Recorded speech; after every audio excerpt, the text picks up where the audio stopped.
What would it feel like to wake up one morning and find that the sky is no longer working the way it always has? Not broken, not burning, just changed. Quiet, a little too still. That's how it began. No explosions, no announcement. No king stood at a balcony declaring war. The world kept going, though something in it had shifted. Light turned the wrong color. Plants grew the wrong way. People kept working and sleeping and writing their records, but something fell off. They just didn't know yet how far it would spread. The year 536 isn't famous today the way some years are. No battles in history books. No big date taught in school. But in the old records, across different countries, languages, even empires, there's a strange quiet that settles into the words. A strangeness no one could quite name, but many felt. Skies went dark.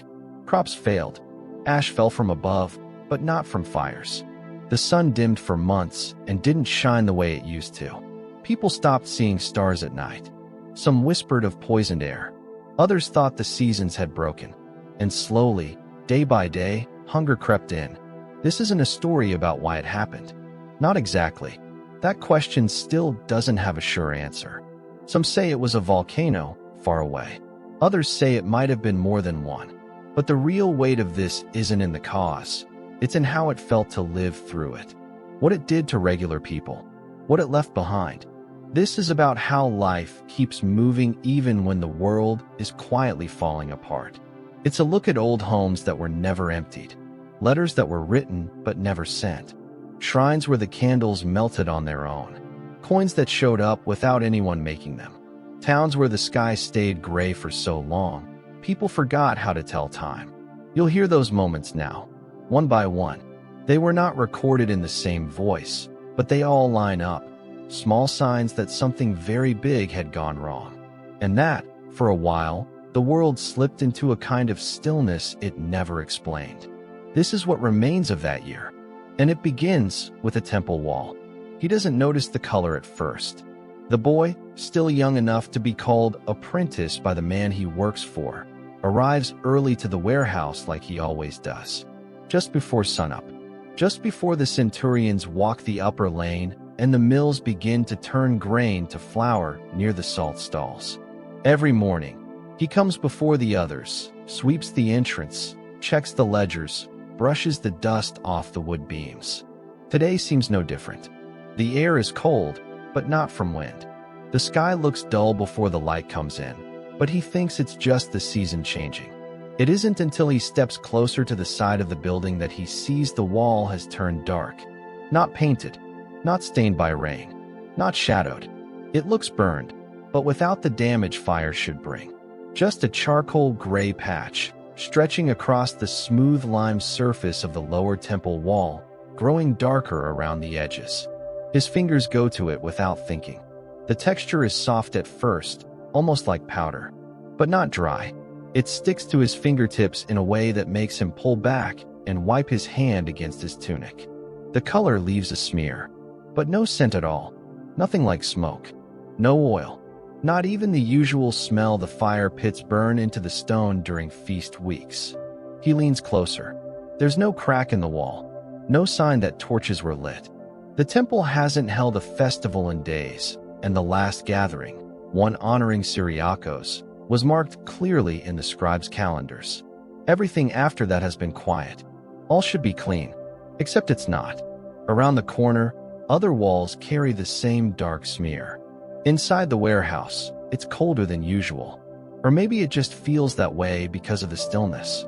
No one has arrived yet, not even the master.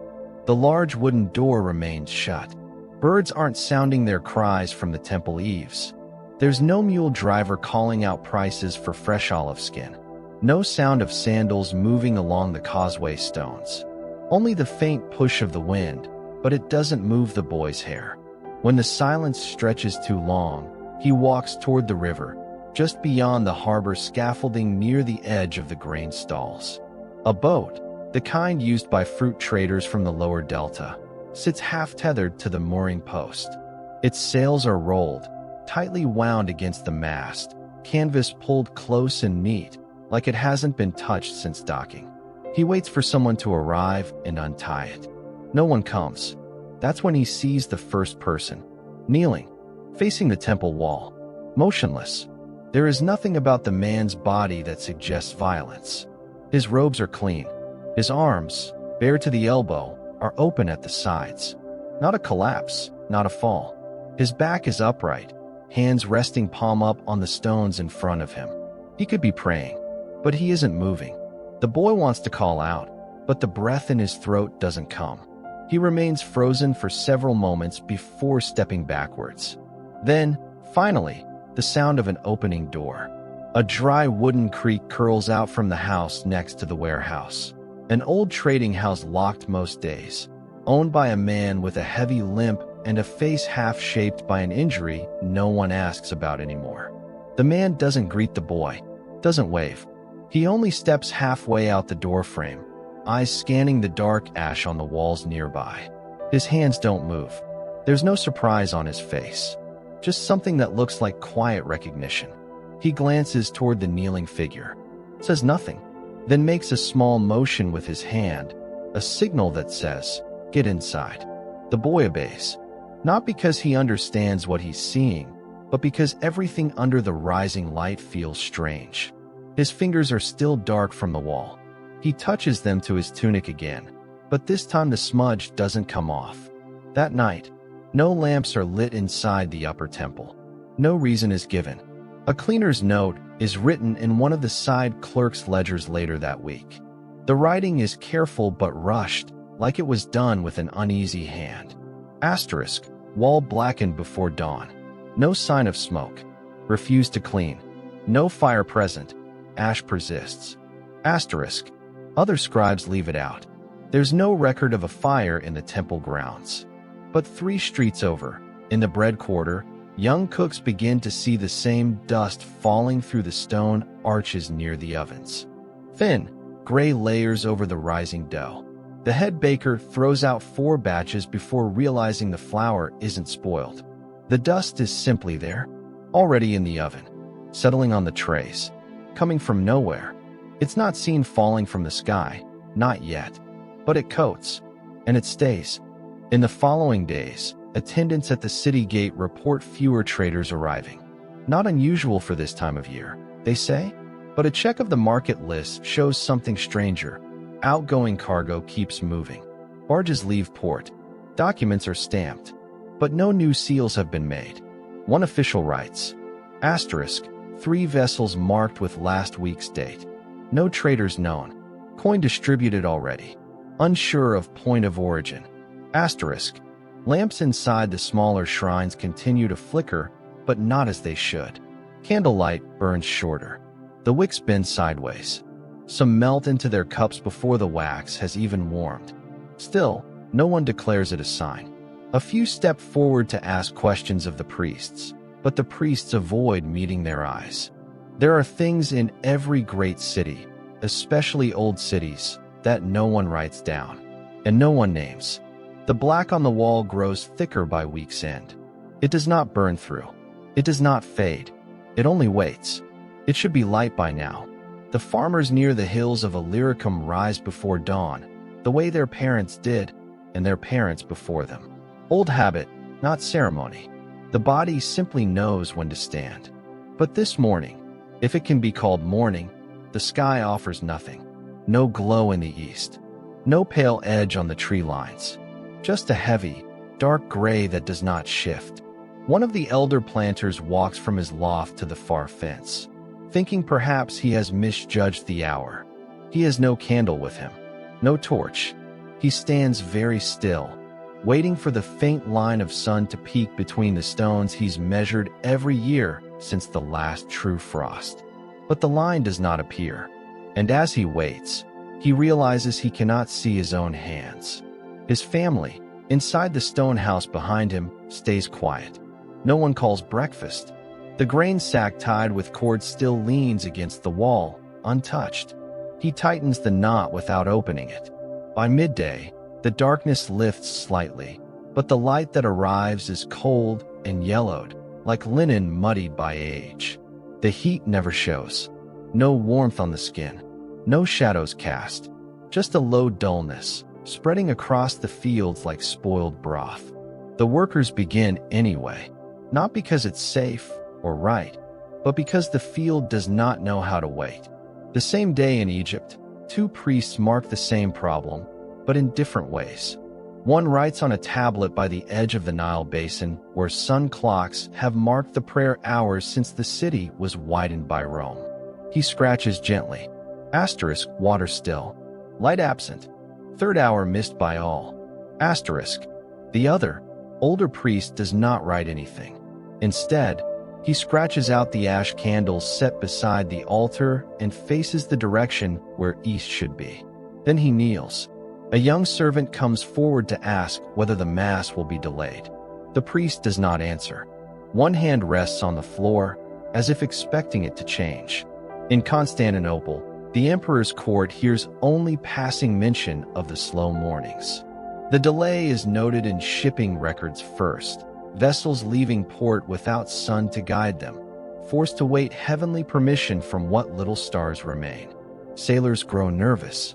An astronomer's apprentice charts the pattern of daylight from the palace's upper edge and finds the curve of the sun's movement down by nearly a third.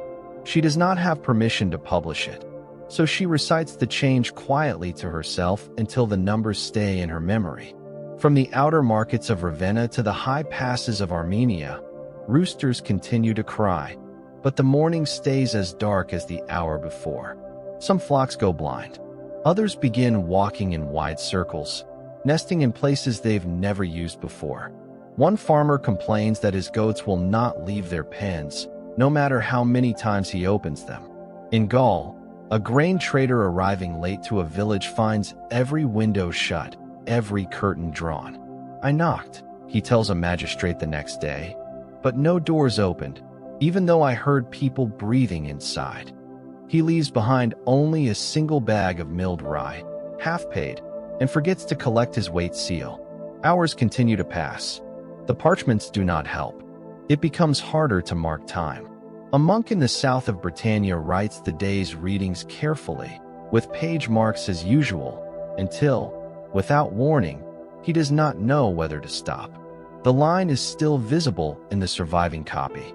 His quill makes a final stroke, then stops halfway through the next word. Lusum, light. Instead of finishing it, the rest of the page stays blank. The monk did not die. Nothing stopped him. But the entry resumes only 2 days later with the note. Asterisk, and then the sun did not come. Asterisk. In some places, prayers are said not for light to return, but to know whether it has left for good. Fishermen north of Carthage begin to mistake one another's boats in the water. The lack of shadow makes distance harder to judge. Nets are thrown off course. Some boats crash before reaching port. A few stop fishing entirely, not because of storm, but because they believe the sea has turned away from them. Farther inland, 3 villages in Thrace delay their seasonal work. Without clear sunrise, they cannot track the festival period. A dispute breaks out between abbots who believe the feast of the Archangel has already passed, and those who say it has not yet come. The argument grows until both sides agree to cancel the celebration altogether. The bells are not rung. Some records say it lasted 5 days. Others describe 2 weeks. But even after the sun returns, it is wrong. Dim, pale, flat. There is no brightness, no gold on the rooftops, no color in the oil-soaked water near the eastern harbors. People no longer squint from the light. They stare straight into the sky like it is cloth stretched across the whole world. And then ash begins to fall, sometimes thick enough to gather on ledges, sometimes just a dusting that lives on the back of the tongue. It does not blow in on wind. It simply appears, inside doorframes, across scriptures, on food already baked in ovens. A child in a Highland chapel speaks first of it, crying as her skin itches from the chalky touch. The priest hushes her, but 3 hours later, she is pale, with heat in her chest. They call for a physician. The physician dies the next day.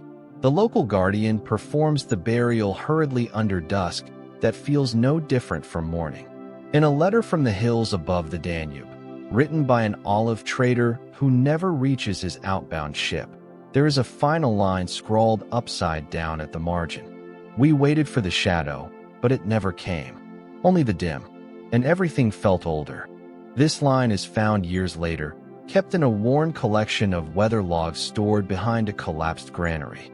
The handwriting fades in the last few words, but the ink still holds. The sun did not rise on time again that year. No one would mark it in the calendar, but the adjustment would live in the ribs of every hungry month that followed. The letter makes no sound when it's opened. It arrived early, even before the sun lifted fully behind the hills. A rider from the north delivered it to the gates of a monastery just outside Thessalonica. His horse refused water. The stable hand claimed it kept turning its head toward the back of the garden, where no one grew anything anymore.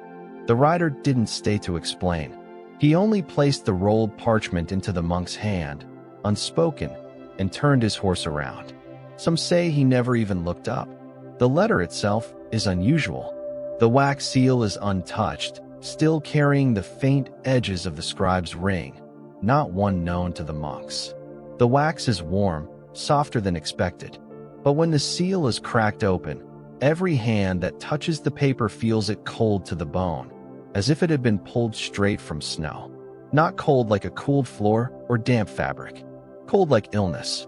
Cold like old stone in a room no fire can reach. The first monk who tries to read it stops almost right away.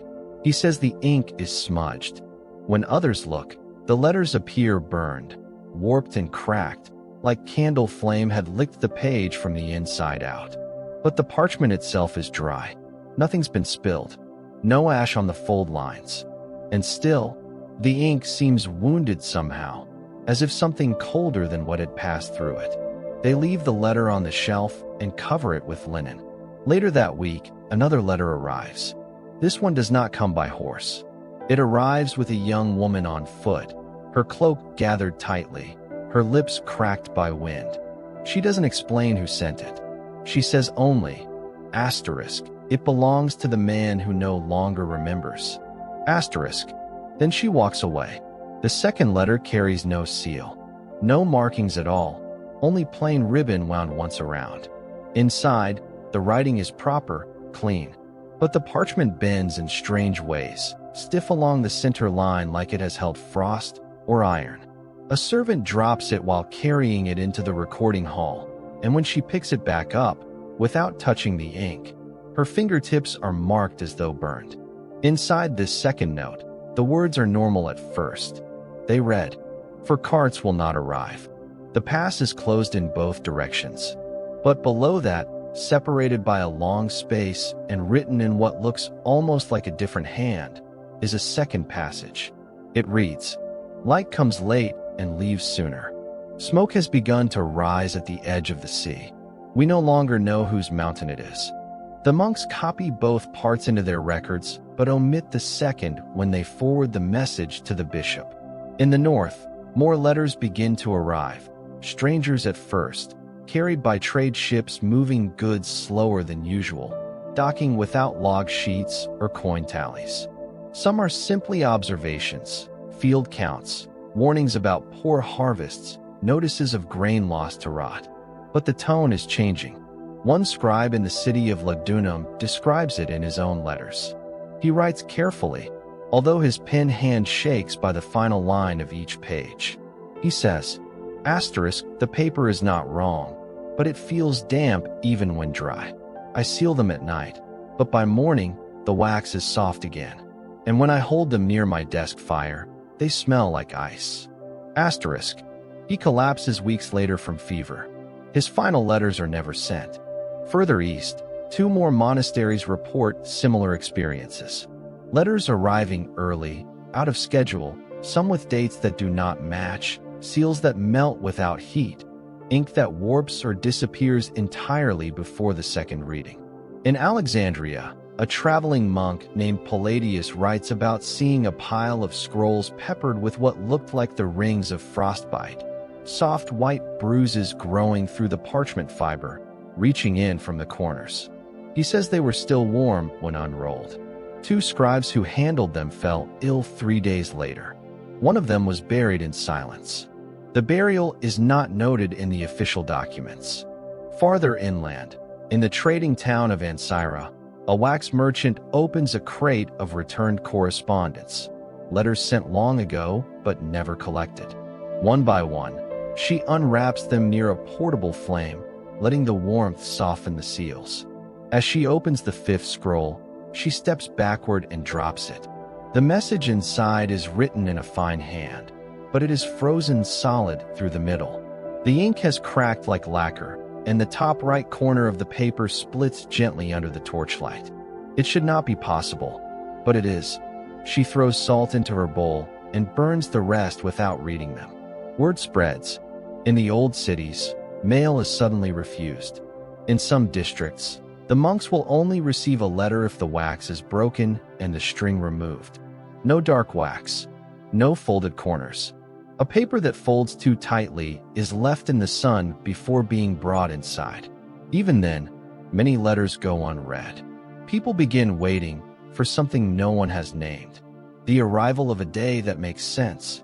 A morning that smells of bread again. One in which the sun rises without being questioned. The light warms windows, and the ink flows as it should across the scroll. But the waiting stretches farther. Everything feels slower. Sharp things dull. Sharp minds fade. And still the letters keep arriving. Fewer now, but stranger. Longer silences between each one. Short, strange notes written with gentleness, but no hope left in the voice. Some are left unopened altogether, tied once more and buried in ceramic jars. When those jars are carried into stone rooms, sealed, locked, forgotten, they leave behind just a faint smell in the air. Clean, cold, and bitter, like snow that never fell. No one notices the failure at first. The planting goes on as usual in the valleys above Antioch. Seeds are pressed deep into the ground with ash-flecked palms.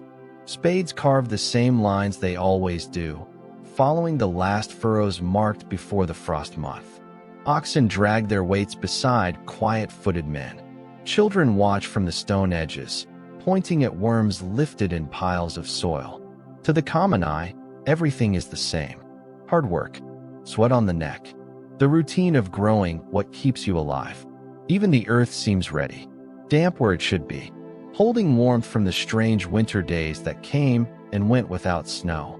Some farmers even say the season will be easier than last year. It feels softer, less cruel somehow. But nothing rises, not even weakly, not even the first sharp tip of barley that marks hope. That little green edge, soft as a nail bed, never cuts upward. After 2 weeks, the fields lie still under the clouded sky. A dull gray-brown carpet, flat and wet and wrong. A few laborers press fingers into the ground where the seeds should be sprouting. The soil clings. It is too cold deeper down, too heavy. The seed looks unaffected, shriveled slightly, no rot, but not awakening. Simply resting, as if it refused to listen. In Cappadocia, a group of landlords gather to inspect the western fields. Their scribes arrive with tablets and tallied lists, prepared to mark acreage for the tax season. But the ledgers stay mostly blank. The vines show no motion. The ground gives no reason, only silence. One scribe writes that the top layer of soil felt sealed from underneath, like something heavy slept beneath it, a weight too deep for shovels. Back in the villages, people wait. They try again. A second round of grain is planted 3 weeks late. The priest agrees to bless the rows himself. He walks along them barefoot, as his grandfather taught, brushing powdered salt from his prayer cloth into each corner of the field. The next morning, every line of soil is covered with what looks like a fine dusting of ash. There has been no fire, no wind, just a powder lying light over the places touched by the blessing. That year, not a single stalk grows in that field. In another town near the western coast, a woman brings her household's entire seed store to the stone altar at the edge of the grain path. She leaves it there overnight, covered loosely with a worn piece of linen passed down from 2 homes before. By morning, the cloth is soaked, as if from dew, but the seeds inside are dry. Except for one, which she finds cracked open as if something inside had tried to grow and changed its mind. She does not plant them again. The official records say the shortage began with spoilage, then shipment problems, then something called sun delay. Each report is carefully worded to sound like it will end soon, like it's temporary. But the paperwork stops resolving anything. Shipments sent by river don't reach their markets. Not because they are stolen or sunk, simply because no one opens the holds once they arrive. In Cyprus, a ship containing 6 crates of dry grain sits tied to a post for 11 days. The entries in the port book are made each day, politely, in anticipation of unloading. On the 12th day, the tether is found snapped. The boat is empty, but no grain is found along the edge of the shore. In Palestine, the water used to mill flour begins to change in texture. Farmers who try kneading dough for early spring bread say the water makes the mix turn soft too quickly.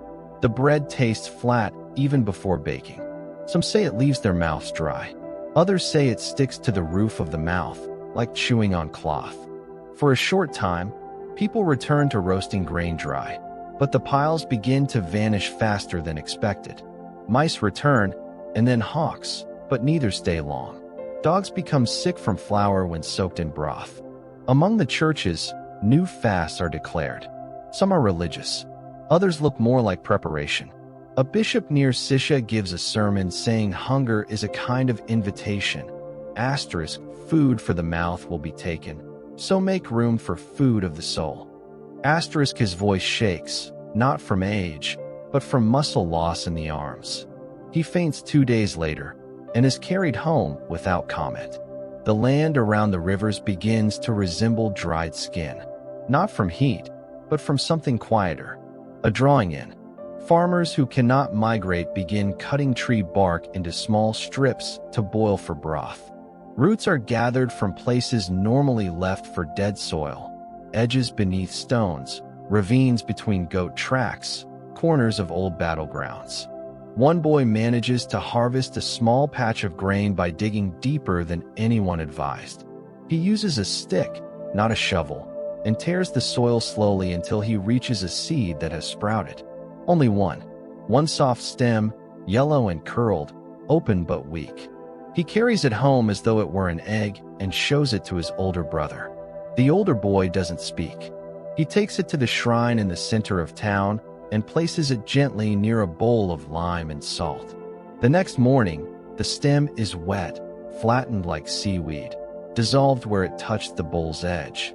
That spring, old customs return. Tables set with flat stones to remember meals not taken. Empty plates turned upside down to remind children that hunger isn't always punishment. Some children hear these are fasting rites. Some are told nothing at all. In the South, a group of peasants offers grain back to the earth in handfuls, tiny pieces, dropped without planting, without rows, just scattered like memory. The idea is not to grow, but to give something back. That night, frost appears across every roof in the village, though the temperature never drops. The seed remains unchanged, not rotting, not growing, only waiting. The ovens are still warm when the wives enter, but the air inside the kitchens is wrong. It's early, as always, before the street light shows through the narrow windows, before the first merchant shouts prices from the overhang stalls. In Galilee, the women gather quietly. The bread had already been soaked overnight, as their mothers taught them. Barley grain steamed, soaked, salt drawn from tightly kept pots. No recipe involved, just memory, passed hand to hand. They begin mixing as always, knuckles folding dough into wide clay bowls, rhythms slow and measured. But soon, they notice, the dough isn't taking its shape right. It spreads too thin at the center. The edges slip down the inside of the bowl, like they've already been left out overnight. Some of the women believe the yeast hasn't activated. Others test the water, thinking maybe something was wrong with the boiling. But both seem fresh. Within the hour, the mixture smells bitter, not from heat or overuse, but something else, something out of step. It curls the stomach. 3 of them wash it from their hands with salt water and start again. They clean the bowls out thoroughly. They use different flour.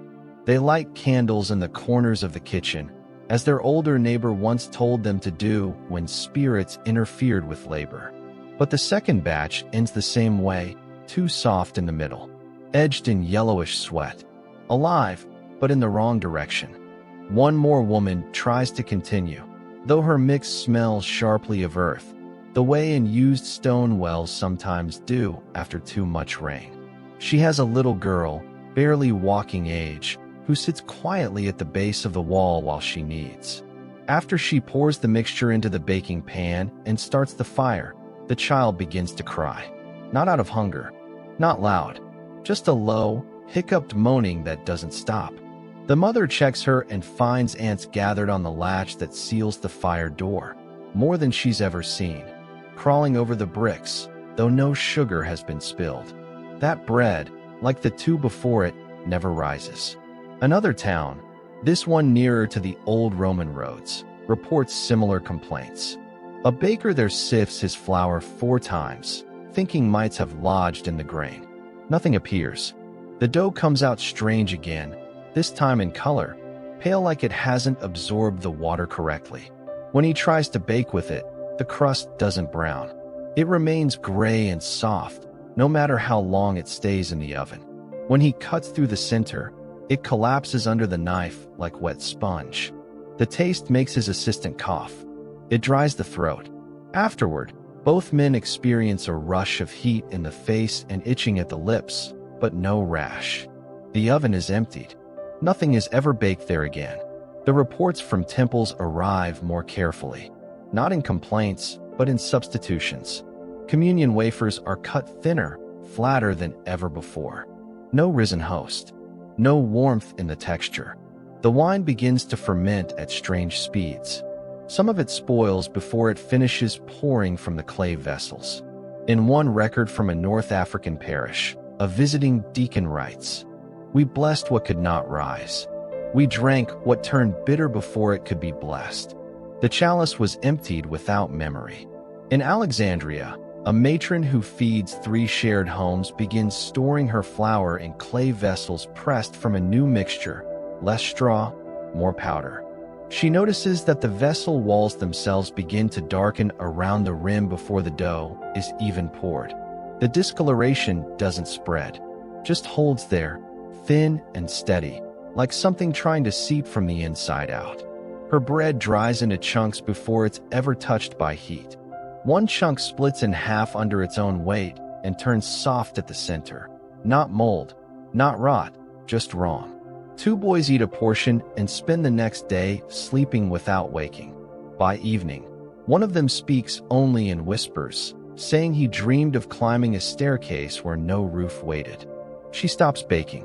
The market regulations in several towns try to rewrite their guidance. A short letter is spread between vendors, scribbled quickly and delivered with salt in the pouch.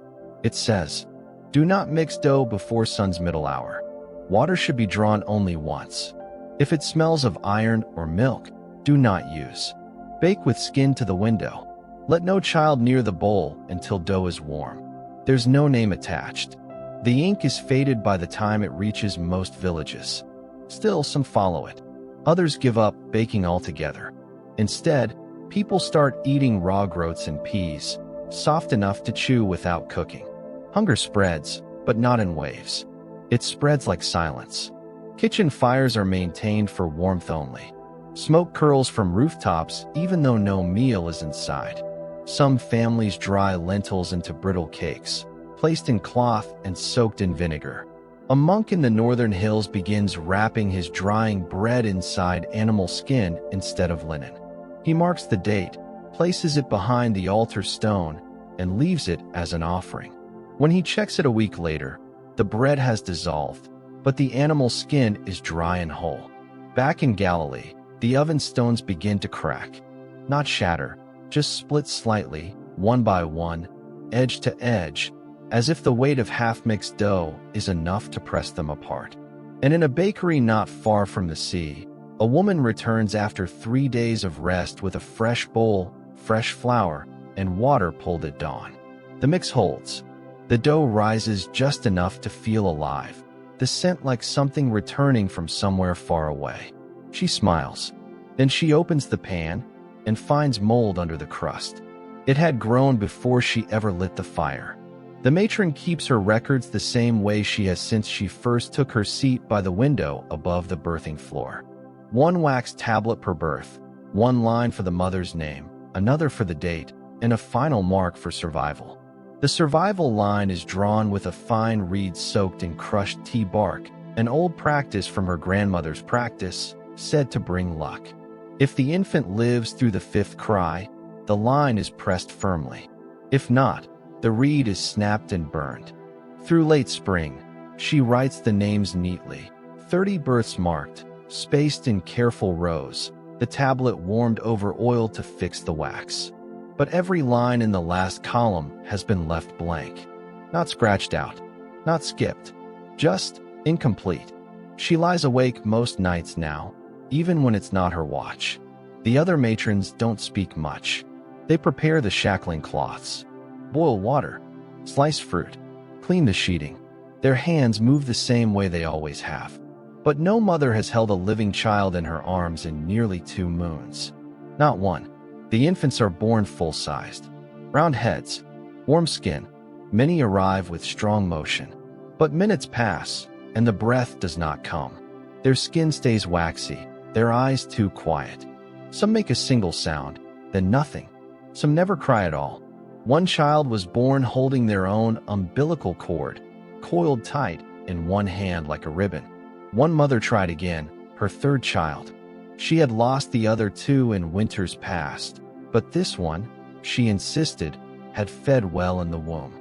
She had felt the kicks clearly for weeks. She drank sweet root and bathed her ankles as instructed. But the child was cold within 2 blinks of light. Its skin began to stiffen before she'd even passed the afterbirth. Her screams shook the ceiling beams above the matron's post. In the cities, no one declares anything official. There's no talk of pestilence. No signs of plague in the usual ways, not yet. But across Armenia, Syria, Palestine, even north toward the borderways of Edessa, the entries kept by midwives begin to show patterns. The column marked for birth is full. The column for living passage is not.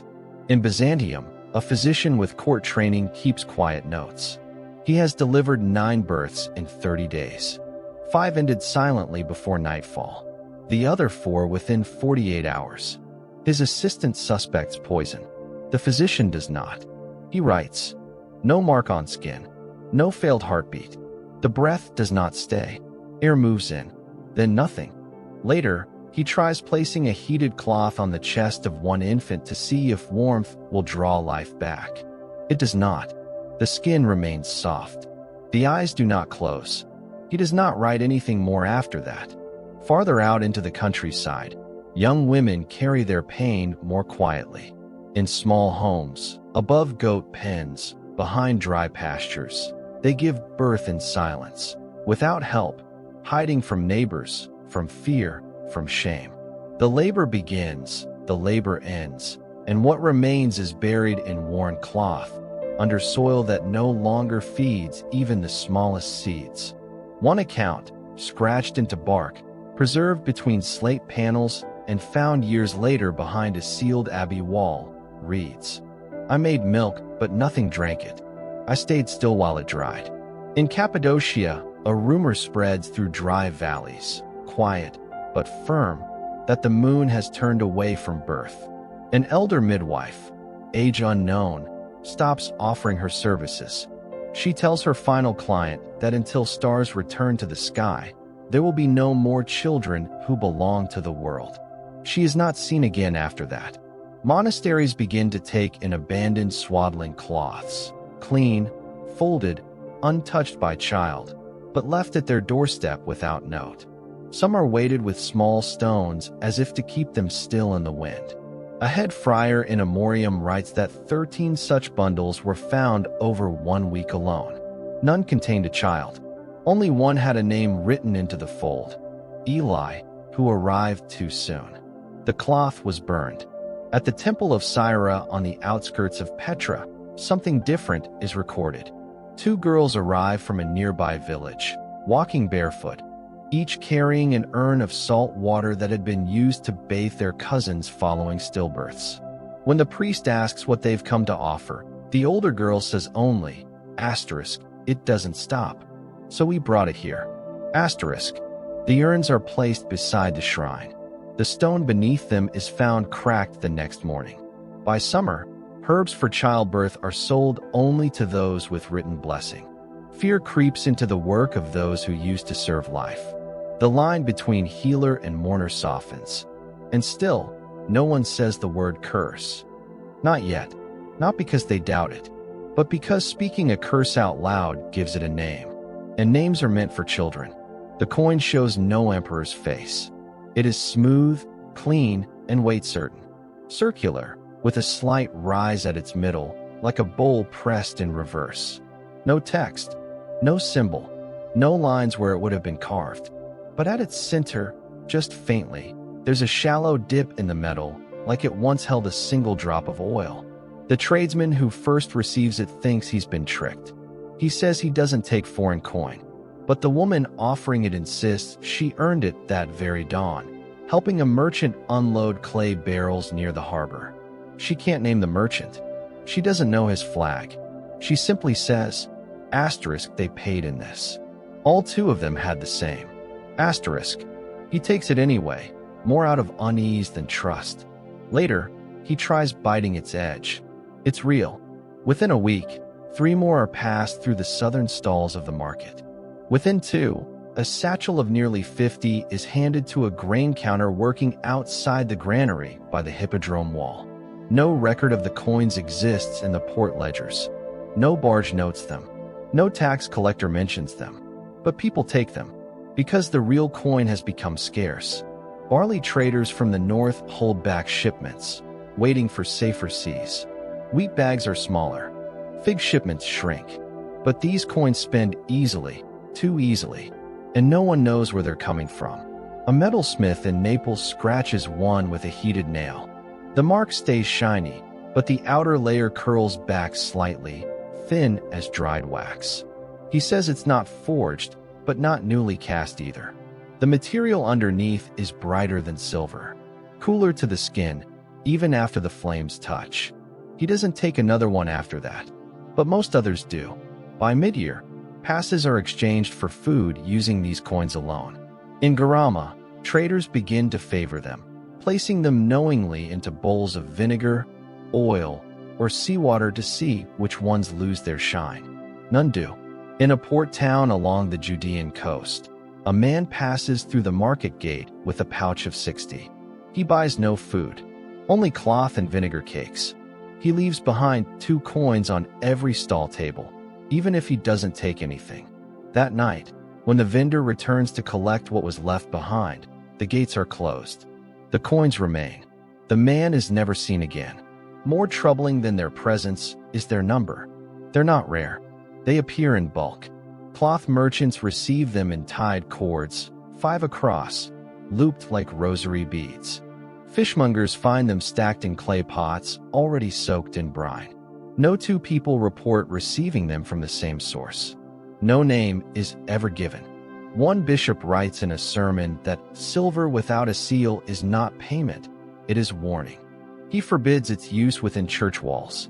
But within a month, 5 of the 12 candle vendors that serve the cathedral arrive to Mass with their tables empty, too poor to pay the bag tithes without the very coins he has banned.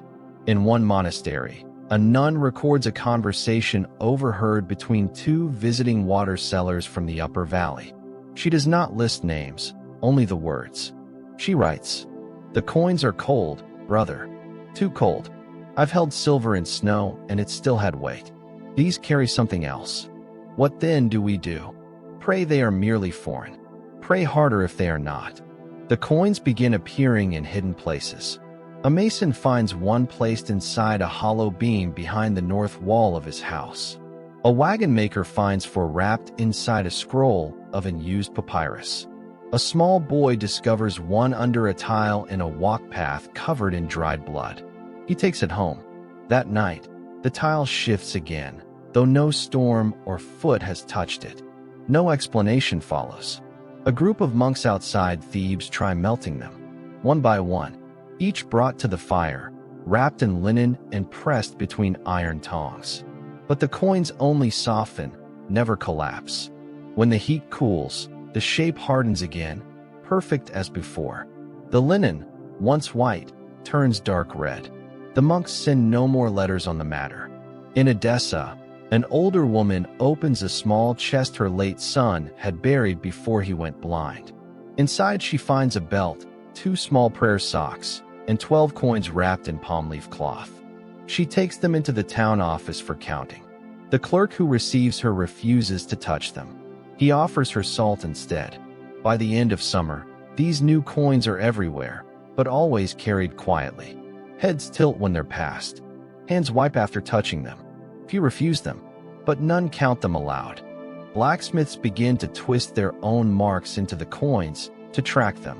One smith presses a small notch into the edge of 10 of them, then resends them into the market.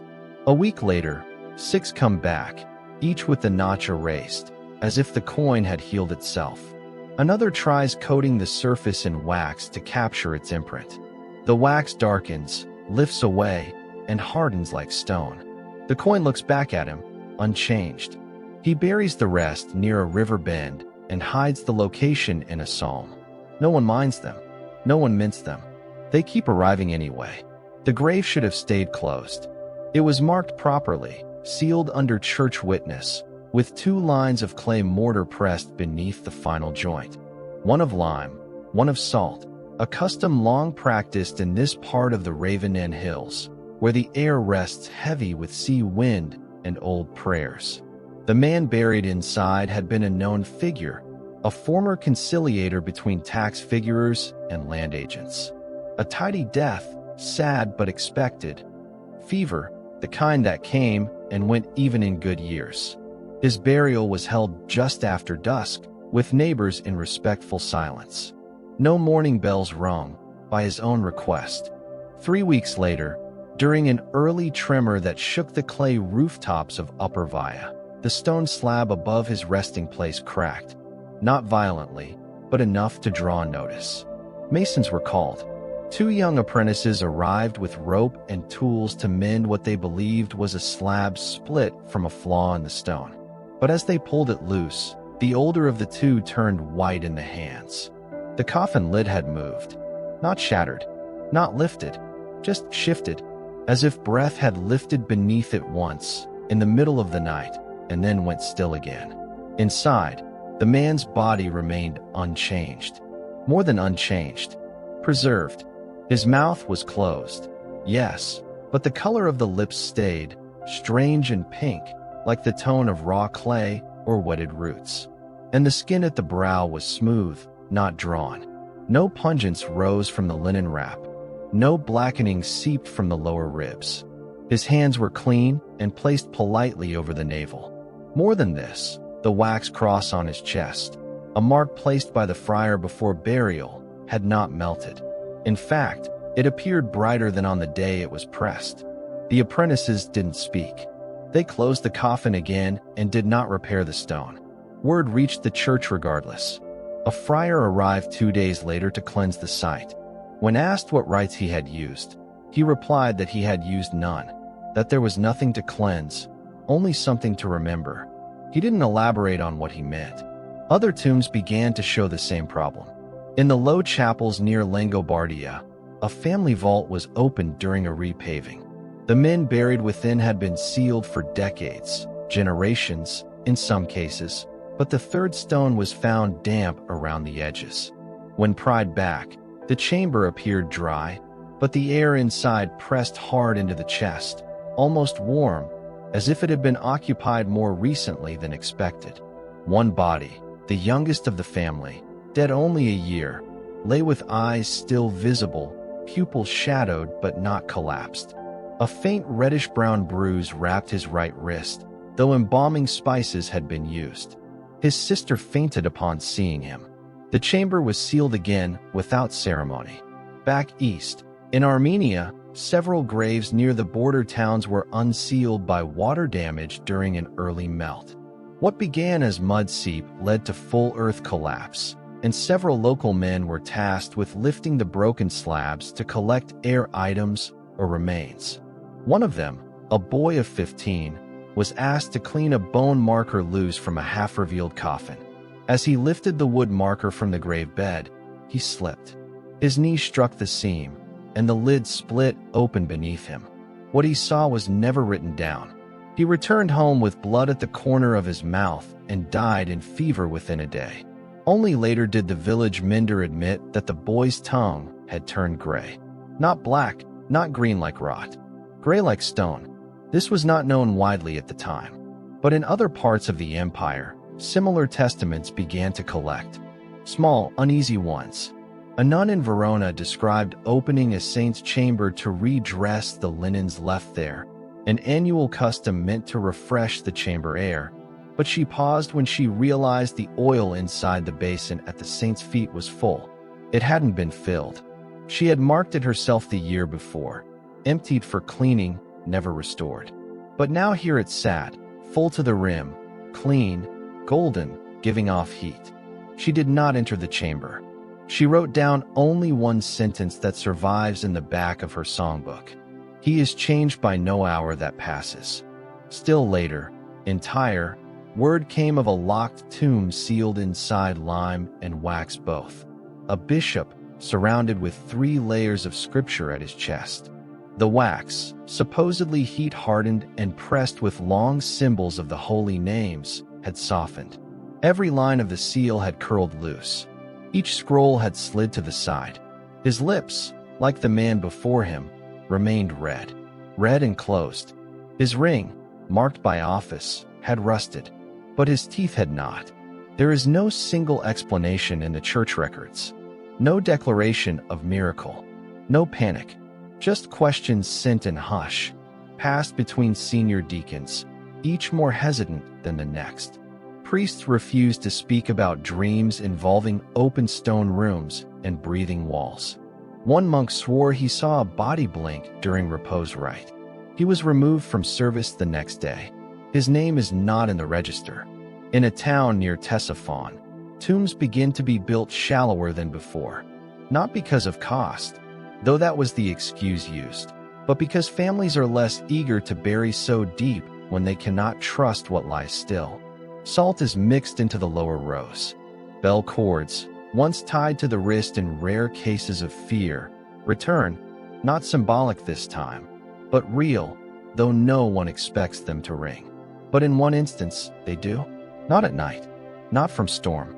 In clear dusk, no one opens the earth to check. They simply wait, and let silence return. The morning light reaches the upper scriptorium through a row of tall, narrow windows. It should brighten the edge of every desk, the bowl of fire-soaked ink, the half-dried parchment left spread from the night before.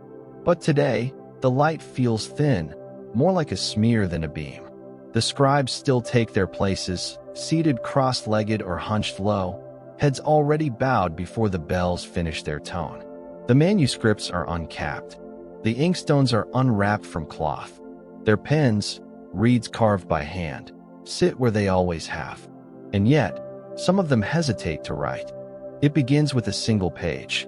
One of the monks from the low chambers, given the task of copying a letter from the archdiocese, unrolls a scroll that had been half-finished just the day before. The spine still holds the pressure marks from his wrist, the tiny graphite needle still stuck in the margin near the seal. But the surface is blank. Entirely. No smudges. No faded ink. No sign the letters were ever laid down. He blames his memory. Perhaps he never got to it. But his palm, when pressed against the leather tube earlier that morning, still carried the faint stain of last night's elderberry dye. His fingers tell one truth.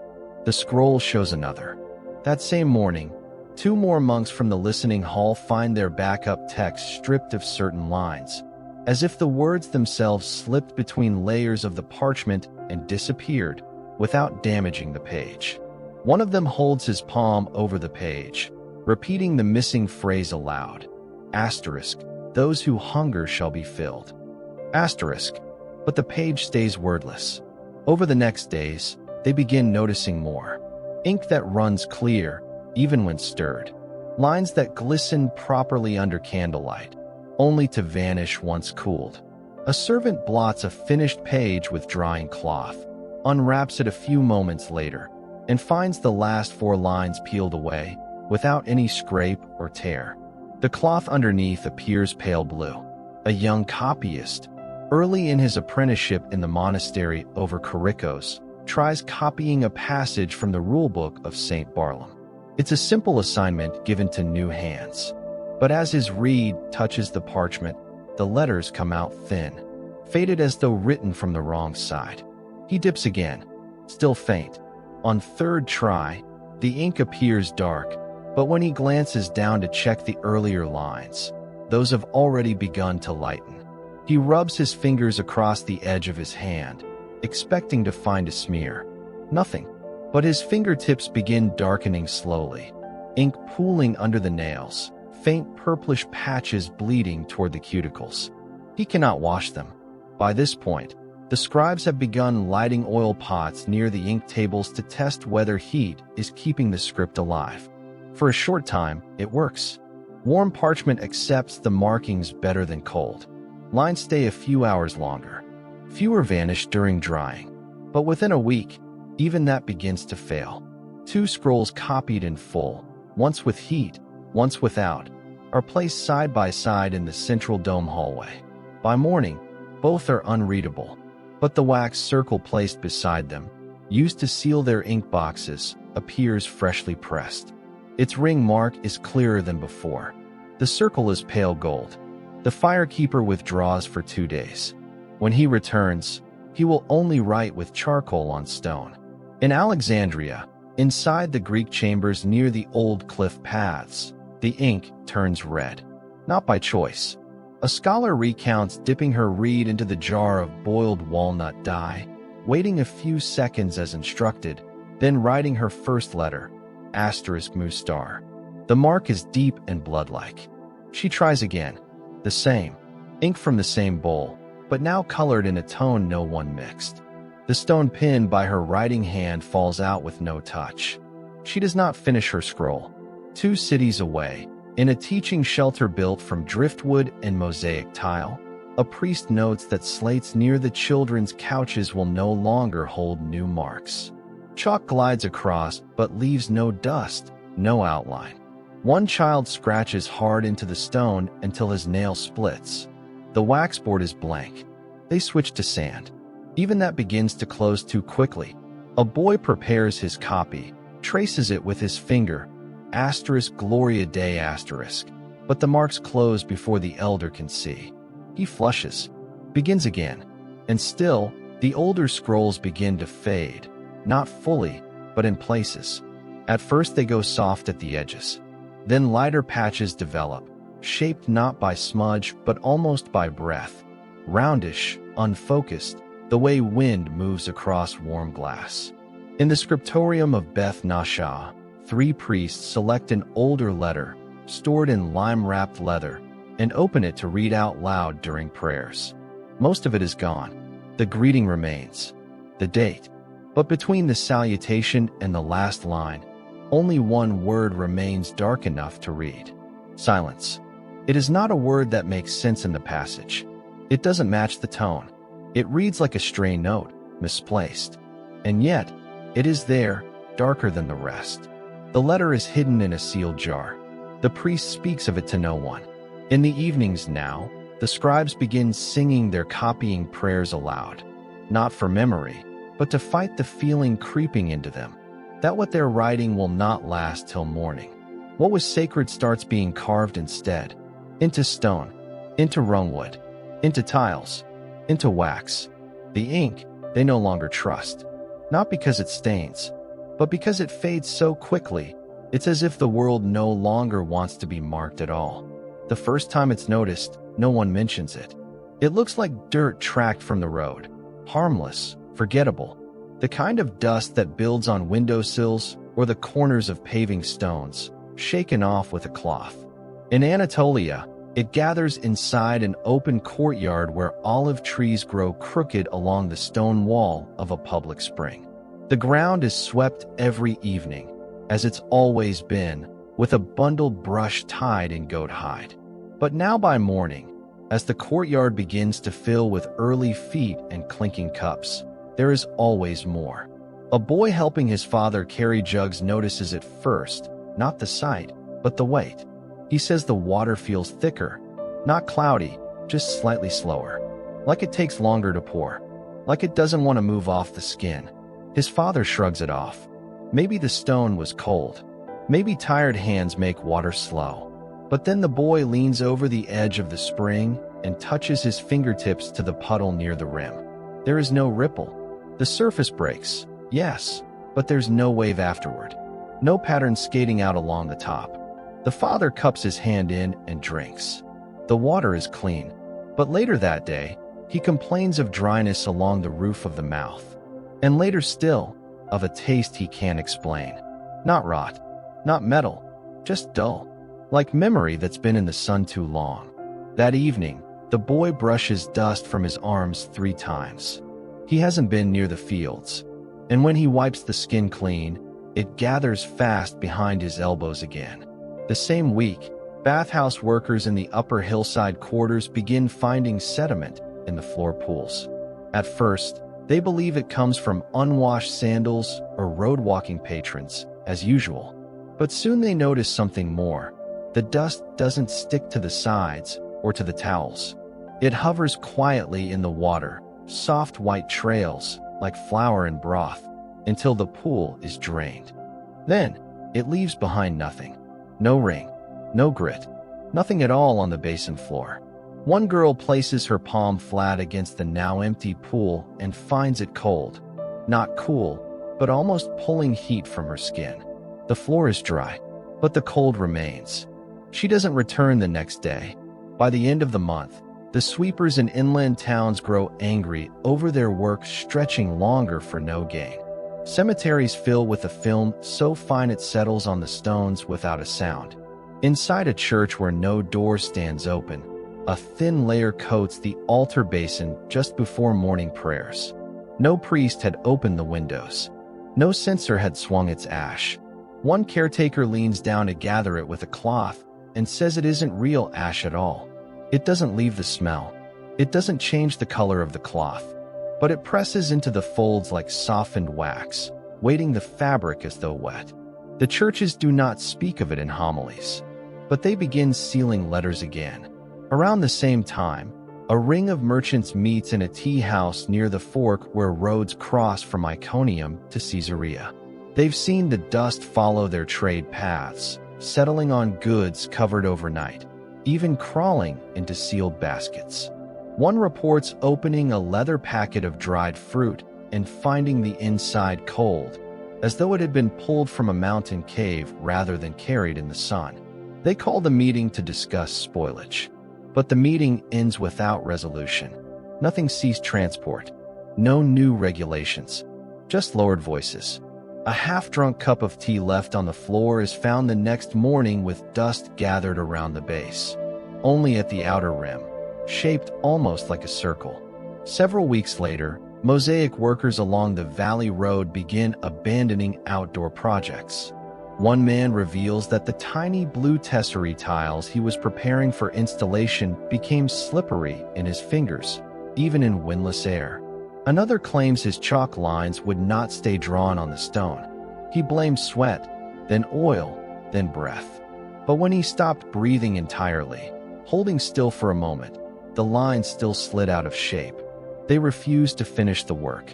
The tiles are packed into sealed crates and go unused. Around this time, stories start to collect. Not official ones, not written, but spoken mostly among women washing fabrics in water basins.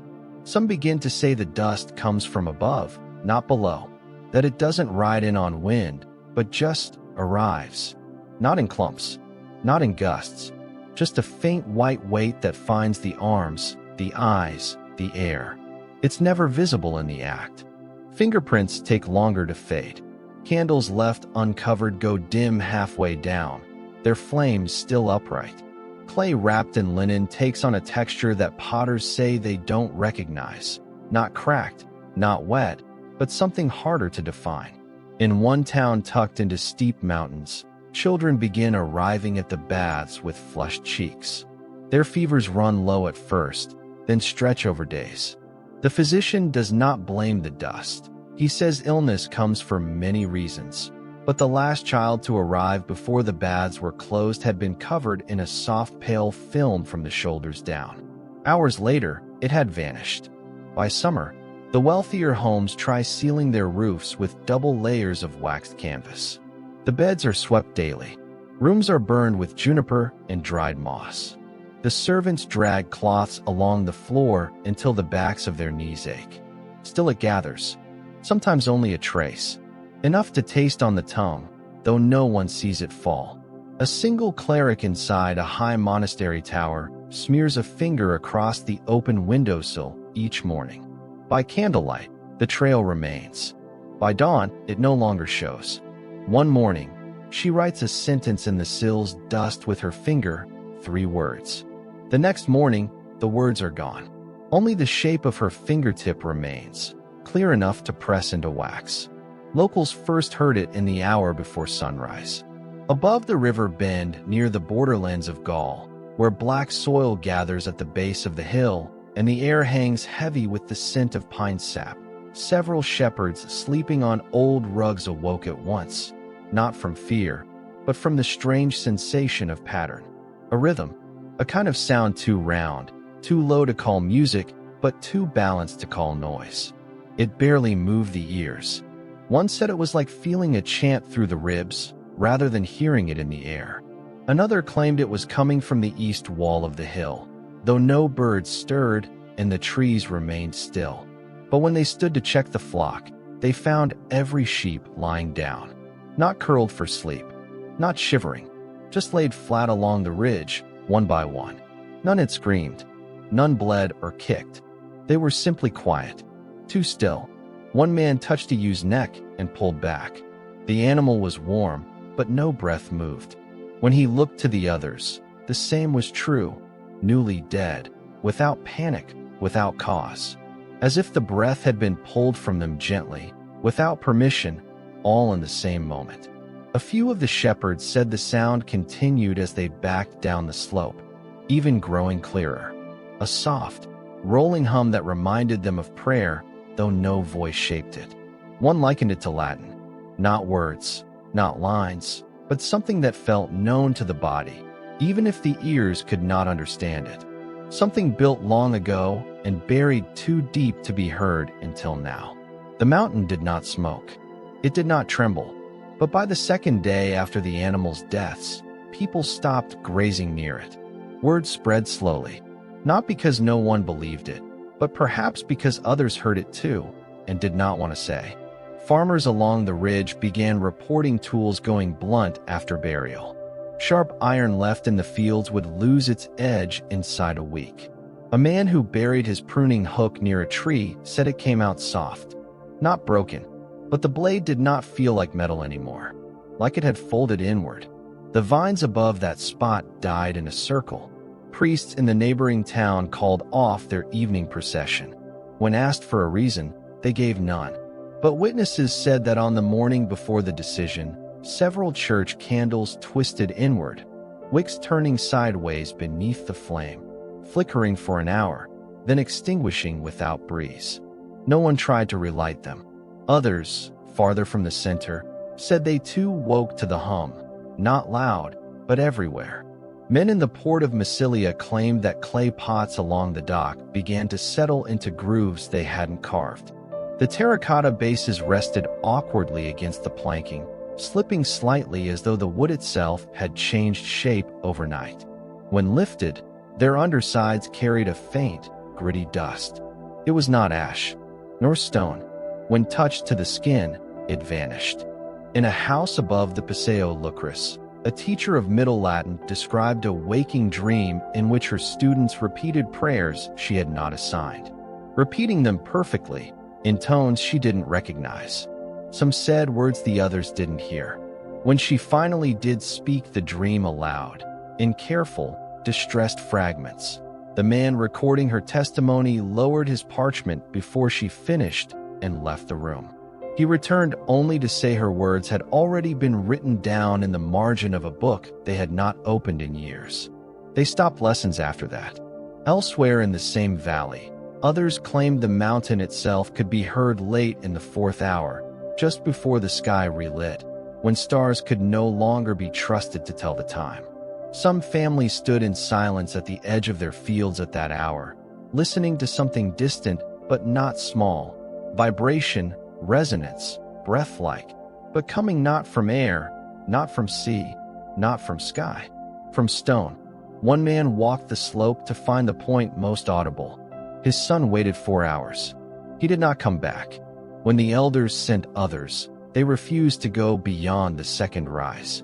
The dirt there was marked strangely, not trampled, not dug, just shifted, loosened, as if sound had spoiled the firmness of it. They didn't search further. Not long after, several nearby homes picked up their roots and moved to other towns. They blamed the harvest or the weather.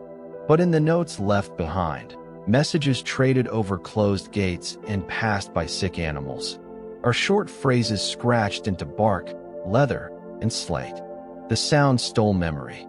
My child heard words with no speaker. The mountain knows its name again. In one record, 2 pages torn from a wider history text are found pinned between stones sealed with wax, each page rubbed with red powder on its lower corners. Both show instances of old Latin root structures. One scholar notices the strange grammar formed between one line and the next, normally unrelated, but here reshaped to form a sentence neither original page intended. The pieces read together. Asterisk, stone does not die. It remembers. It begins again beneath what we walk. Asterisk. No writer's name is added.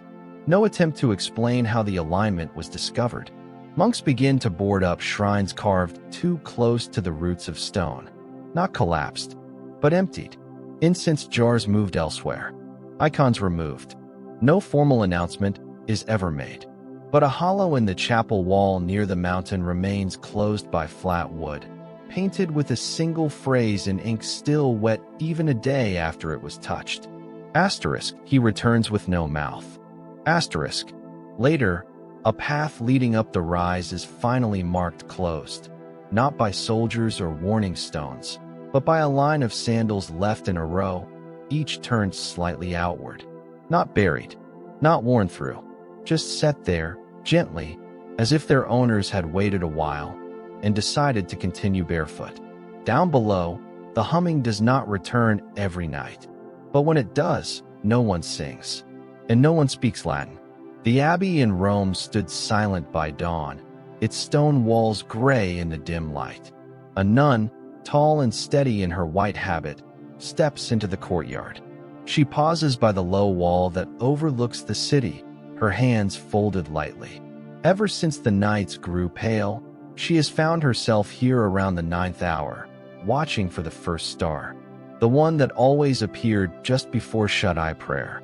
But the sky remains blank, as empty as a closed book. Her breath forms a whisper in the morning. She bows her head. Instead of kneeling, she lifts her hands to the sky and pauses. Tears slip down, not in grief for her own life, but for the absence of something that never seemed truly hers to hold.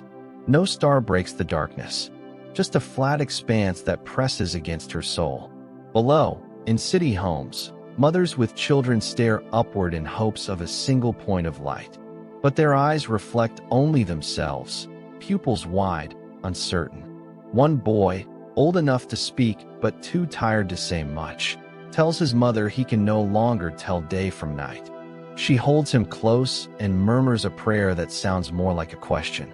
At the convent scriptorium, a young sister keeps vigil with her gaze fixed in the book's margins.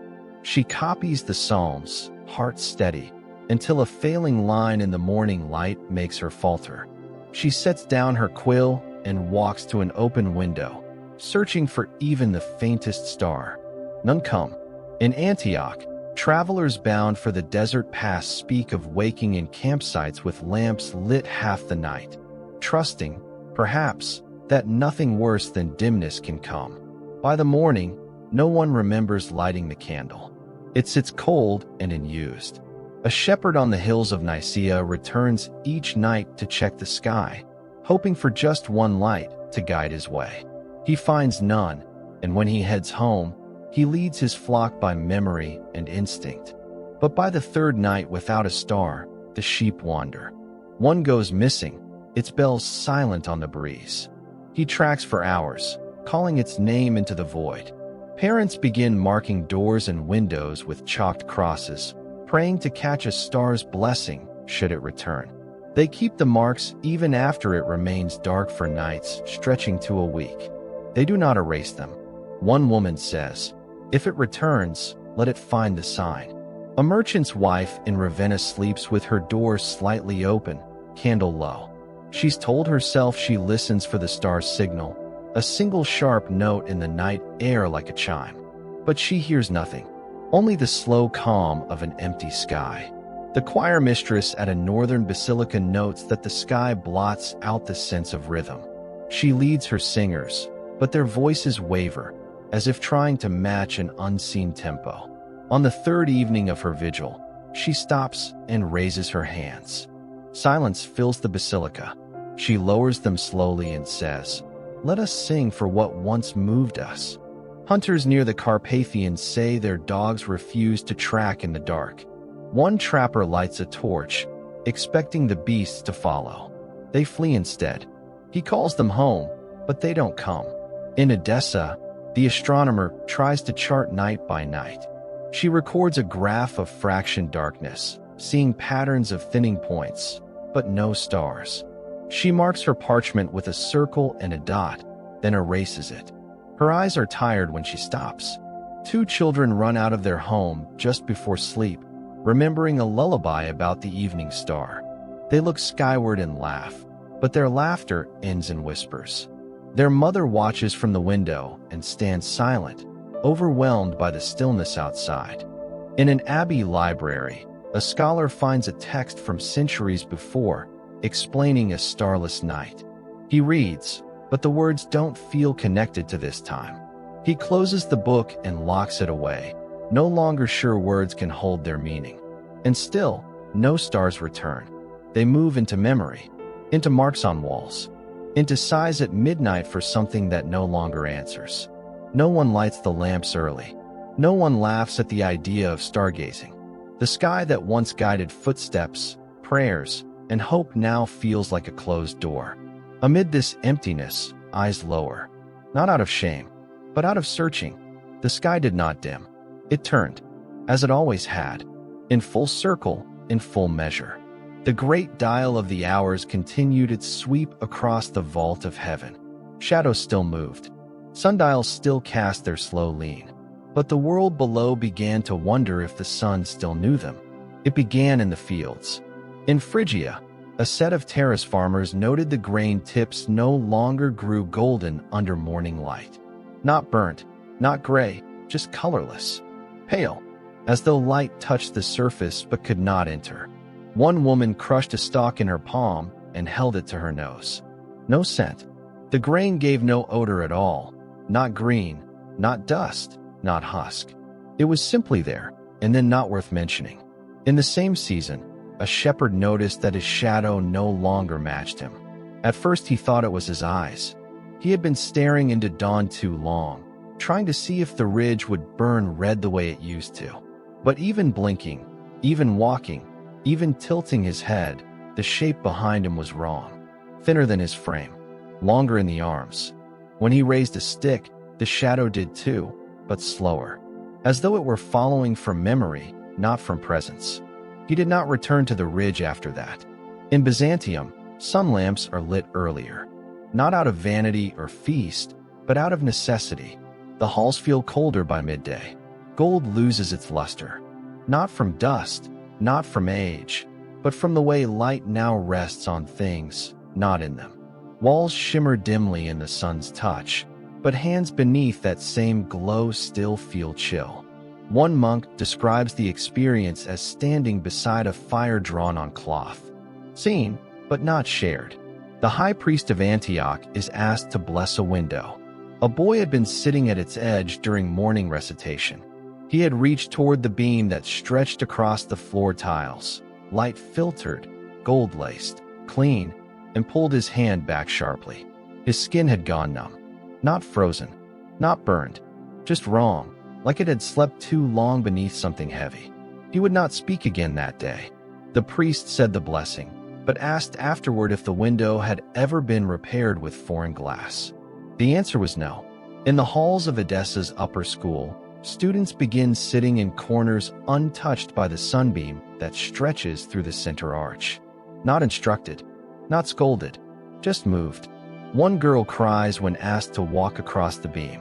Her sandals echo across the tile. But the sound that follows, the echo, returns with delay, as if something in the space took longer to notice it. Later, her teacher marks the time of echo against a sundial. They no longer match. In a dry valley where homes are built with reed-laced mortar, the upper cracks begin to grow darker. Not damp, just deep. A woman sleeping beside one such crack wakes each morning to light that touches the ceiling but never warms the wall. Her baby will not nurse in that room. Only when she moves to the other corner, where no window shines, does the child take breath and begin to feed. Others report the same. One healer leaves a silver bowl in a beam for 3 days straight. On the fourth, a fly lands in it. She watches. The fly does not move. She waits 3 breaths, then lifts the bowl. The fly is dead. Its wings are whole. No mark shows. In the merchant cities, cloth traders claim colors no longer show true in open air. Blue dyes lose distinction. Golds appear gray. Even red bleeds into itself. One trader lifts a bolt of fabric and cannot tell whether it is the same she laid out the day before. When she brings it into shadow, the color returns. Painters adjust their work, not in subject, but in timing. One man paints only under lamps now. Another refuses to depict daylight at all. In Ravenna, an artist known for mosaics of sun-kissed saints completes a new piece. 5 panels meant to show the blessing of midday. When it is revealed, the crowd steps back, not because it is grotesque, because the tiles do not reflect.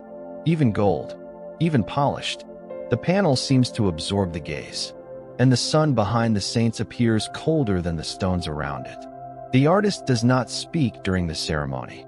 Elsewhere, children begin sleeping longer, not from illness, not from fear, but from the strange heaviness that touches them as soon as the morning light arrives. One girl, playing at a fountain the night before, fails to wake for the midday meal. Her breath is slow. Her skin is cool. Her mother lifts her toward the window, thinking the warmth might help. The child grows colder. They move her to the hearth. She stirs awake within the hour.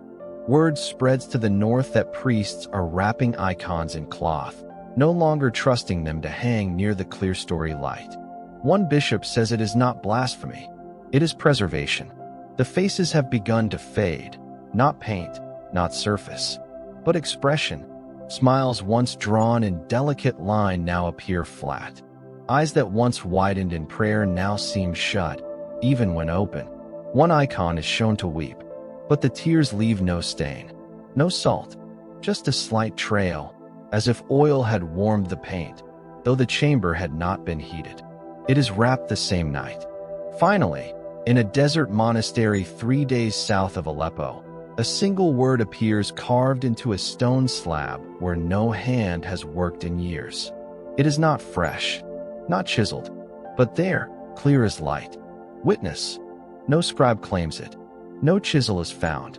The light touches the stone each morning for 4 hours. By evening, the word has not faded, but the monks no longer sit in its path. And when evening comes, they do not light the sun lamps. It begins quietly, not with screams from crypts or bones unearthed, but with unease, not among mourners, but among those meant to tend the peace of death.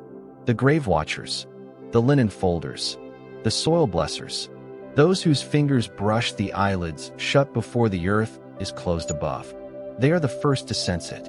In a northern town beyond the Sicilian Strait, a widow returning to her husband's tomb 2 weeks after burial, carrying bread and fig wine for remembrance, finds the cloth-wrapped stones beside the grave disturbed. Not scattered, not stolen, just slightly shifted. The small offering bowl, filled with scented oil, has been turned upside down. Its contents remain, unspilled, glistening, but the bowl has not rolled. The linen token tucked beside the namestone is missing. She does not cry. She replaces nothing. She leaves the bread and wine on the steps and walks away barefoot. That same month, in the southern hills where the dead are buried above ground in wall vaults, a mason carving a family seal into limestone halts mid-strike. Not from pain, not from fatigue, but from a sound. A small, distant pattern like cloth folding, without wind. He swears it came from inside the wall. He does not strike again. He leaves the work half finished. The wall remains blank. No one speaks openly of what changes next. But priests tasked with anointings begin to notice small differences in the bodies. Not rot, not restoration, not signs of struggle, just wrongness of stillness, an imbalance, as though the bones now hold their own shape too stubbornly. Rigor that does not leave. A tension in the face, not grimace, not peace, just presence. Weight where there should be none. One deacon, younger than most, whispers to his elder. Their eyes look not at the heavens, but sideways. He is told to fast and return in silence. He does not return. In one chapel, a midwife delivering her stillborn's last rites touches the infant's brow. She holds him longer than the rite allows. Long enough for warmth to gather faintly beneath the skin. Long enough to feel breath stir that is not breath. She does not scream. She does not beg for miracle. She merely lays him down, covers him with cloth, and refuses to mark the name on the burial tablet. She says, "He is not gone. He is only deeper." By now, the graveyards are no longer silent at night. Not loud, not full, but once or twice, each month, a sound not from birds or breath begins to settle in. Not voices, not footsteps, but an echo without origin, like someone else remembering a sound you haven't made yet. In a dry gulch outside Petra, 3 boys dare each other to sleep atop a mausoleum vault. They arrive before dusk with figs, stories, and a borrowed wine flask. They speak boldly. They toss stones. But by nightfall, one boy has not spoken for 2 hours. He stares at the edge of the stone door, even when nothing moves. At sunrise, he is gone. The others find his footprints at the vault's rim, leading outward, not inward, but they fade after a few steps, and the dust there is smooth. Inside the mausoleum, nothing has changed, except one linen has been turned inside out. The priest assigned to that tomb resigns the next day. He burns his vestments without comment. And still, no one speaks of resurrection. These are not miracles, not gifts, not divine signs. What rises, or seems to, does not shine. It does not sing. It does not speak comfort. It watches, slowly, softly, from beneath lids that no longer decay, from beneath stone that no longer seals. And still, the dreams begin. It is not the living who dream of the dead. It is the dead who dream, and their dreams begin to spill back. Scribes tasked with handling burial records begin waking with bruises shaped like handwriting. Not lashes, not beatings, just ink-shaped marks along the forearm and shoulder, as though parchment had pressed too hard against skin. One girl dreams of her grandfather, dead 5 winters ago, sitting beside a river of soft white dust. She does not approach. He does not wave. But he speaks a single sentence, over and over, though his mouth does not move. We do not need to breathe. She wakes with tears already dried along her cheek. Others report similar dreams, calm, soft-colored, but deeply wrong. They speak of the dead not rising from below, but leaning sideways, as though returning from a long walk through earth. Never bleeding, never broken, just waiting, eyes open.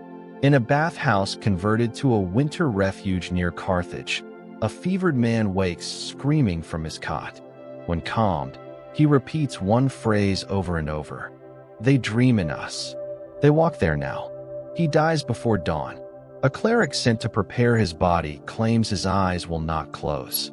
She tries 3 times. Nothing works. The lids remain slightly lifted, enough to see the iris. Enough to remember his words. By now, churches quietly double the rites. One blessing before burial. Another at midnight, whispered to no one. Extra salt is poured near the hips. Linen is burned, not stored. Scrolls with names are placed face down in the chapel corners. Still, the dreams spread. A merchant's wife dreams she is in a grave.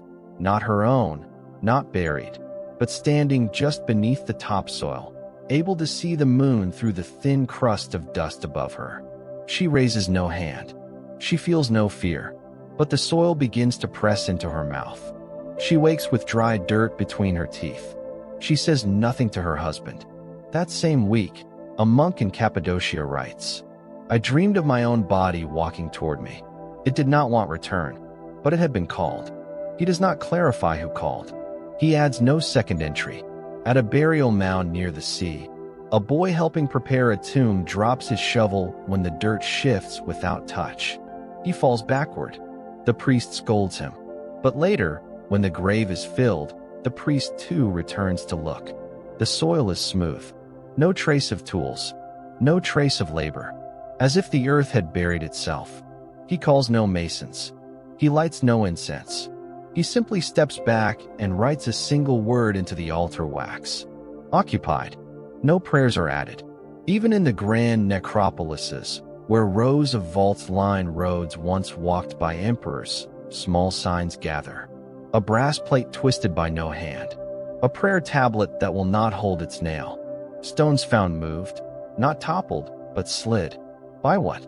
None say. Some now believe the dead do not rise as bodies, but as memory unforgotten. And memory, given time, can think for itself. A friar once asked to recite the names of the blessed martyrs stumbles halfway through. He does not forget the names. He cannot speak them. His lips freeze. His throat stiffens. The air will not pass. Only later, alone in the scriptorium, does he write. They do not like to be remembered. And then, just beneath it, they are remembering us instead. Some names begin to be struck from walls. Not by violence. Not by decree. Just gently removed, like a hand brushing dust from a table. Gone before morning. A faint shape left behind. When asked who did it, no one ever says. No one ever saw. Only the whisper of linen. A dream half told. A grave unopened. Not all dead dream. But enough do now. Enough that sleep is no longer safe. Time, at first, seems unchanged. The lamps are lit. The bells are rung. The hour prayers are said. And the scrolls are still divided by dawn, midday, vespers, night. Sun rises. Sun falls. Shadows lengthen in proper order. But something else begins to fray. Not the light. Not the clocks, though many are watched more closely now, but the space between the hours. The feel of them. The weight. The rhythm. The way time breathes from one moment to the next. That breath no longer holds. It begins in the high cloisters. Monks who have kept prayer watches for decades begin losing their place. Not from age or distraction, but because the spacing is wrong. A chant begun in darkness finishes in darkness, but no dawn follows. Or, just as often, it arrives too soon. A candle lit for midnight ends with morning sun, though no prayers were skipped. The abbot of one cloister records that the hour of terce arrived before prime. He blames the bells. But the bell ringer swears his fingers followed the rope exactly, pulled by muscle, not thought. They test the sun. It matches neither bell nor prayer. They stop testing after that. Elsewhere, farmers speak of the noon heat vanishing in the middle of day. Chickens nesting at the wrong hours. Seeds that will not germinate because the soil holds warmth in patches that shift daily, never settling. In the hills of Dalmatia, a girl sees her shadow stretch the wrong way. Not once, not by seconds, but steadily, for nearly an hour, before it corrects. She does not speak until her shadow returns. She is asked what it felt like. She says, "Like the sun forgot me." Sundials begin to be wrong. At first, just by a little, then by more. The stone arms keep perfect shape, but the shadows slant differently each day. One priest has his sundial lifted and turned, twice, before realizing it is the sky, not the stone, that has changed. He marks the sun's rise each morning with ink on his arm. The marks do not form a line. No one can agree when true night falls. Some places stay dusk for hours. Others darken and relight as if time blinked and forgot to hold shut. Candles used to measure wake-sleep cycles begin to burn unevenly. Some gutters halfway, some never dim. One candle, when observed through a polished bowl, shows a flame flickering backward, always leaning into its own wax. The timekeeper who watches this draws a single image, a spiral that folds into itself. He adds no hour beneath it, just a small sentence beside the spiral. The world is thinking again, but not in order. It is unclear what he means. Travelers from the east arrive claiming their own clocks have stopped. Water clocks, sand, flame, all fail to match the movement of light. One merchant begins telling time only by listening to the dogs in the street. He swears their barks follow a rhythm more stable than the bells. A child in Antioch begins sleeping for days at a time. When she wakes, she speaks full sentences of events that have not happened yet. Not dreams, not fantasy, just facts that arrive wrong. Her mother tries to correct her, but she writes them down anyway. 3 of them come true. One does not. The one that fails is the one spoken about midnight. A shepherd from the lower Judean cliffs speaks of an hour that came twice in one day. He calls it the cracked hour, a space between the rest, neither afternoon nor dusk, where the sheep laid down mid-stride and all birds stopped turning their heads. The bells did not ring. The fire in his lantern did not flicker. He waited for the moment to end, but it did not end. It simply closed. He does not mark that hour again. More begin to speak in these terms, not of fixed names, but of shapes. A time that feels round, a time that is thick, a time that bends. One elder monk refuses to say morning anymore. He refers to it only as the long blue. Another writes that he will only eat during the waitless. He will not explain. Some monks grow afraid to wake. They claim they are no longer certain they've slept. One priest spends an entire week praying for an hour that never arrives. When he's asked why, he says it's because the bell rang in his dreams. And he cannot let the bell ring without answer, even though no one else heard it. And still the people mark their calendars. Still they try. Markets open. Ledgers continue. Festivals are held in partial light. But every celebration feels wrong, as if someone wrote the date and the world politely disagreed. In a village nestled near the remnants of Roman stone, the Feast of Epiphany is held 2 days early. No one notices until afterward. And then, only because a child asked why the moon looked left instead of open. No one knows what she meant. A trader carves a new measure into his wagon, no longer marking by hours or sun, but by how many people fall asleep between stops. He calls it the stills. His new system is more accurate than timekeeping. He swears by it. When asked what will happen when all sleep ends, he does not answer.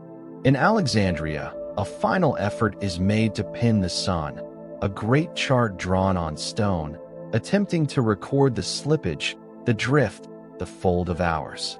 But the chart keeps changing. Not the sun, not the ink. The chart. Its lower edge bends one morning.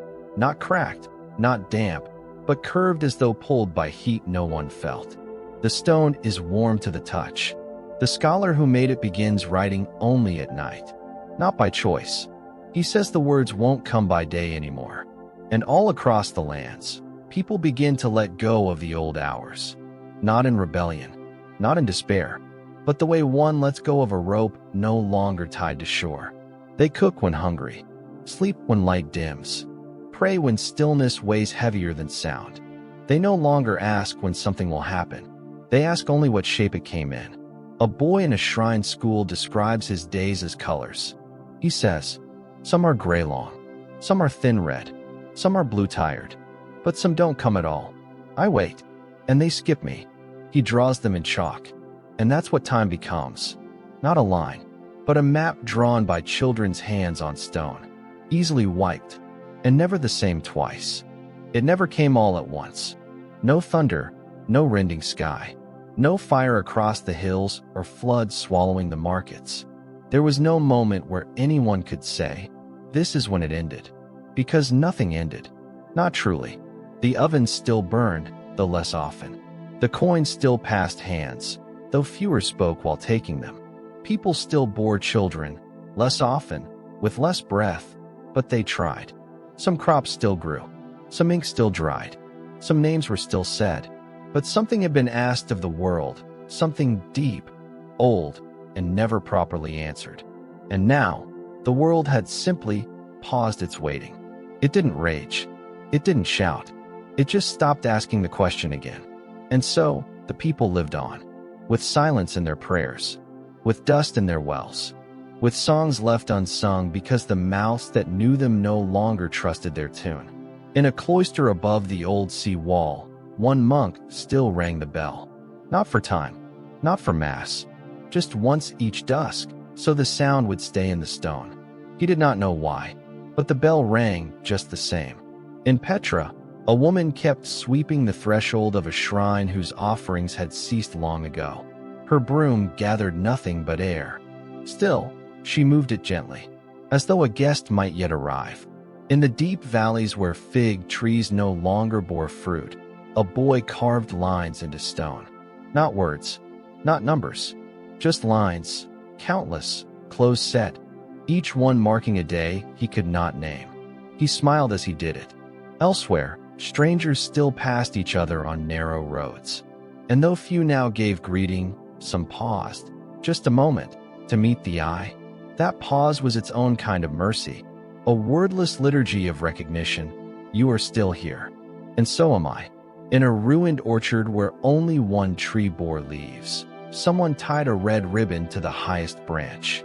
They didn't say what for, but it remained.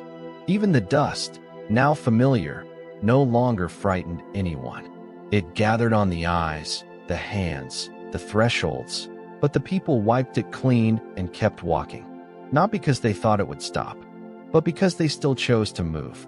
One final scroll was found, burned at the edges, tucked inside the fold of a sealed brick wall. It carried no signature, no date, just 6 lines written in barely there ink. The world has not ended. It has unremembered its place. But breath still stirs the chest, and fingers still search for the thread. We are not past the last word, only waiting for the page to turn. It was signed only with a mark, not a name, but a handprint, pressed in wax, still warm. The world dimmed once. The stars vanished, and history forgot how to name it. If you listened until the end, stay, listen again. And if the silence spoke to you, subscribe. More is buried. We will unearth it quietly. Have a good night.